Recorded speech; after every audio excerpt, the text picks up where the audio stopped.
En uno de mis anteriores vídeos expliqué de manera muy clara y precisa lo que es una mujer. Algunos de vosotros me dijisteis que apenas profundice en el tema y que expliqué conceptos muy sencillos. Claro que yo os pregunto, ¿cómo no voy a hablar en términos tan básicos cuando existe una gran parte de la población que no sabe definir con exactitud lo que es una hembra humana? Pero bueno, como sois muchos los que me habéis pedido que profundice en el tema y que explique lo que es la intersexualidad, pues voy a tratar de explicar todo esto de la manera más sencilla posible. ¡Vamos allá!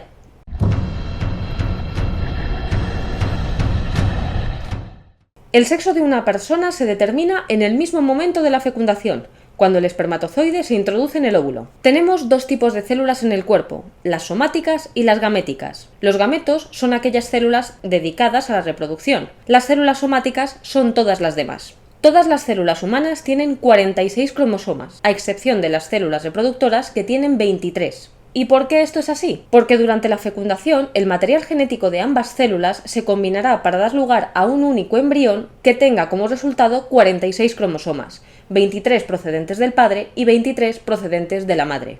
Siempre y cuando todo vaya según lo previsto, claro está. A nadie le entra el pánico cuando todo va según lo previsto. Durante la gestación se desarrolla un embrión hembra si tiene 2 cromosomas X o un embrión macho si tiene un cromosoma X y un cromosoma Y. Pero claro, hasta la maquinaria más perfecta puede fallar, y durante este proceso pueden darse multitud de errores que den como resultado el origen de una persona intersexual, es decir, una persona que nazca con unos genitales ambiguos. Me hubiese encantado poder poneros fotografías de esto para que vierais cómo son, pero claro, vivimos en una sociedad que no permite mostrar imágenes sensibles, aunque sea con fines científicos y educativos. Eso sí, pero puedes hacer que una persona de cierto colectivo baile en tanga y colgada de un columpio sexual delante de muchísimos niños pequeños. Eso es tremendamente educativo. Los artistas vestían únicamente tangas mientras realizaban una práctica erótica conocida como bondage, que se paraban en las manos y colgaban de las telas sujetas al techo. Este espectáculo, que fue promovido como una experiencia sensorial para bebés, terminó siendo blanco de críticas, obviamente, pues muchos lo catalogaron de inapropiado y más de uno dijo que había sido absolutamente repugnante. Antes de seguir, me gustaría explicar un concepto tremendamente básico, pero que muchísimas personas, sobre todo las que no han abierto un libro de biología en su vida, todavía no acaban de entender. El mundo no se divide en hombres, mujeres, intersexuales y unicornios. La intersexualidad no es una categoría aparte. Las personas intersexuales también son hombres o mujeres, pero presentan alguna alteración genética, cromosómica o del tipo que sea. Existen varios tipos de intersexualidad, aquella que tiene un número normal de cromosomas o la que tiene un número anormal de cromosomas. Vamos a empezar con la intersexualidad 46XX con virilización. Las personas con este tipo de intersexualidad son mujeres porque presentan 2 cromosomas X, pero a pesar de presentar unos ovarios, un útero y unas trompas uterinas completamente normales, muestran unos genitales externos con apariencia masculina. ¿Esto por qué se produce? No lo sé, dímelo tú.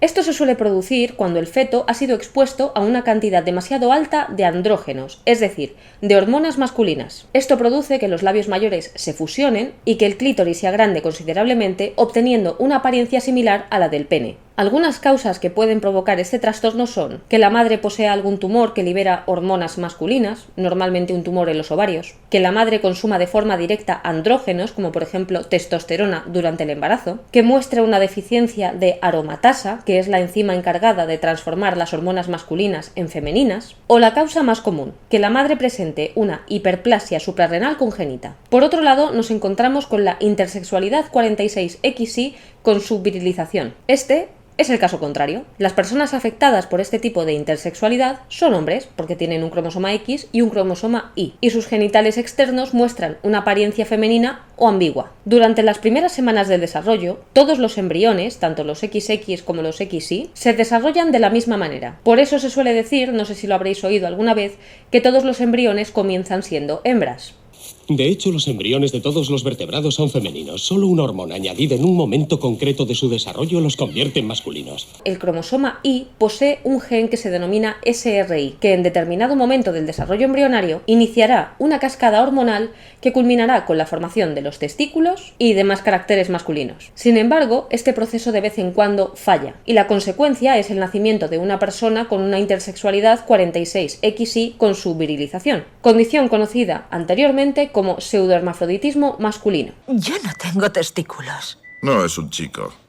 Su ADN dice que se equivoca. Tiene pseudohermafroditismo masculino. Algunas de sus causas son dificultades para producir niveles adecuados de testosterona, malformaciones en los testículos, la ausencia de la DHT, cuya función es transformar la deshidrotestosterona en testosterona, o la causa más común, el síndrome de insensibilidad a los andrógenos. En estos casos, la persona tiene testículos normales y también niveles adecuados de testosterona, pero el organismo no es capaz de utilizarla. Hasta el momento hemos visto 2 casos de intersexualidad en los que el número de cromosomas de la persona es completamente normal, 46. Pero ¿qué ocurre si tenemos un cromosoma de más o uno de menos? Hablaríamos entonces de intersexualidad compleja o indeterminada. Vamos a poner algunos ejemplos. El síndrome 45X, también conocido como síndrome de Turner. Esta es una afección causada por la ausencia total o parcial de uno de los cromosomas X. Obviamente lo padecen únicamente mujeres y puede presentar múltiples síntomas. Supongo que usted tampoco tendrá el detalle de ponerme al corriente. Infertilidad, presencia de pliegues en el cuello, orejas en una posición demasiado baja, hinchazón en manos y pies, defectos cardíacos o renales. Además, presentan un mayor riesgo de padecer diabetes tipo 2, osteoporosis, presión arterial alta y alteraciones tiroideas. Ahora vamos con el síndrome de triple X. No me refiero a la peli, sino a la trisomía 47XXX. Este síndrome también se conoce con el nombre de la superhembra. Y esto no quiere decir que las personas que presentan esta anomalía tengan superpoderes o sean mujeres con características femeninas aumentadas, ni mucho menos. Tan solo hace referencia a que en lugar de tener 2 cromosomas X, pues tiene 3. Estas mujeres, porque son mujeres, en promedio son más altas que la media. Suelen tener un desarrollo completamente normal y pueden tener hijos. Aunque algunas veces pueden presentar una inteligencia normal, en otros muchos casos pueden presentar graves deficiencias intelectuales. Algunos síntomas graves que puede presentar este trastorno son retraso en el desarrollo del lenguaje, así como en ciertas habilidades motoras como caminar o sentarse, problemas de aprendizaje, problemas de conducta, TDAH o síntomas del espectro autista, trastornos del estado de ánimo como ansiedad o depresión, problemas de memoria. Es que sufro pérdidas de memoria a corto plazo.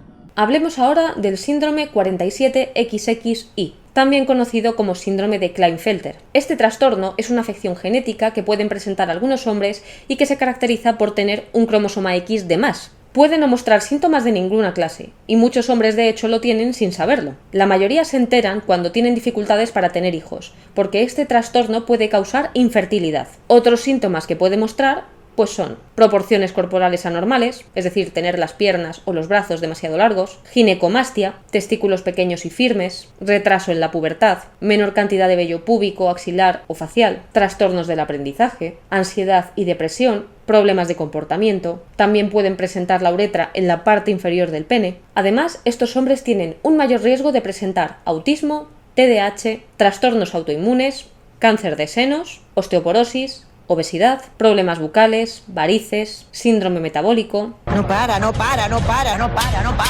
Y por último, vamos a hablar del hermafroditismo verdadero. Este es el trastorno menos frecuente de todos los que os he mencionado. Y es que este trastorno se produce cuando el individuo presenta tejido testicular y ovárico a la vez. Sus cromosomas pueden ser XX, XY o puede presentar los dos. Hay múltiples causas que explican este trastorno. La primera es la que se conoce como quimerismo. ¿Y esto que suena a superhéroe, qué es?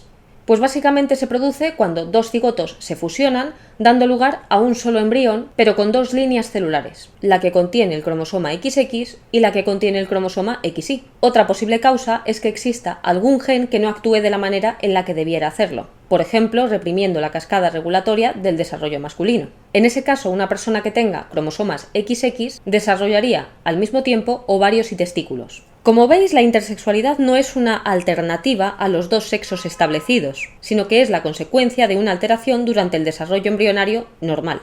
Y que esto sea así no significa que se esté negando la existencia de esas personas, o peor aún, negando sus derechos fundamentales. Entiendo que esas personas presentan muchísimas dificultades a nivel de salud y a nivel social. Y por supuesto hay que tratarlas con respeto. Pero es que parece mentira que tengamos que andarnos con estas tonterías, como tratando de hacer ver a los demás que las personas que piensan como yo no están negando el derecho de esas personas a vivir una vida digna. Simplemente es cuestión de que no nos podéis obligar a decir o a pensar que la realidad es la que vosotros estáis tratando de imponer. La especie humana consta de dos sexos, hombre y mujer, hembra y macho. Pero lo que hay que dejar bien claro es que el hecho de que existan múltiples alteraciones genéticas o cromosómicas no implican que el sexo humano sea un espectro. Si te gusta mi contenido, suscríbete a mi canal y activa las notificaciones. Dale like al vídeo si te ha gustado y compártelo. Y nos vemos en la próxima.